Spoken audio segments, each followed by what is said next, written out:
When you watch the first couple games of this series, what are you paying attention to? What do you think the keys of this are? There are two things that stand out to me, Dave. The first thing is the playoff chess match between Rick Carlisle and Kenny Atkinson, because the Cavs have been committed to two bigs, Jared Allen and Evan Mobley, and there are distinct advantages that the Cavs have with those two bigs together. But there are also limitations with those two guys. So, which one wins out? Obviously, the Cavs want to play those guys together because they're an elite defensive team with them. But the way that Indiana plays, Jared's going to be out on the perimeter. Evan's going to be out on the perimeter. They're going to have to guard in space, and that's difficult for them.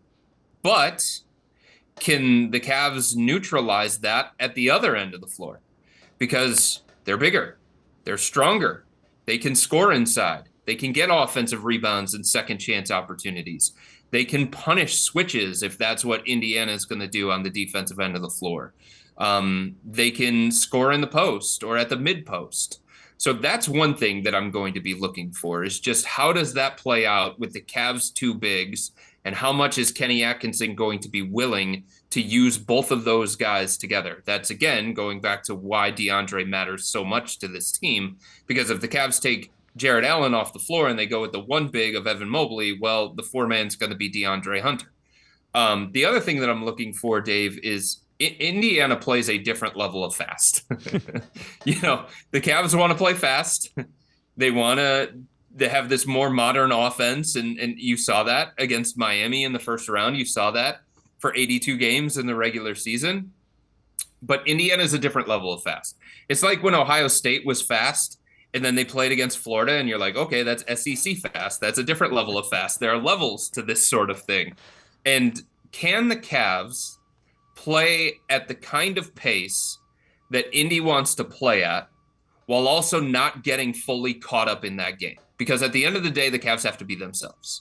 There's a reason why they're the number one seed. There's a reason why they won 64 games. There's a reason why they just finished off the most lopsided playoff series that we've ever seen in NBA history, because they're really good. And the things that they do well are very, very difficult for another opponent to deal with.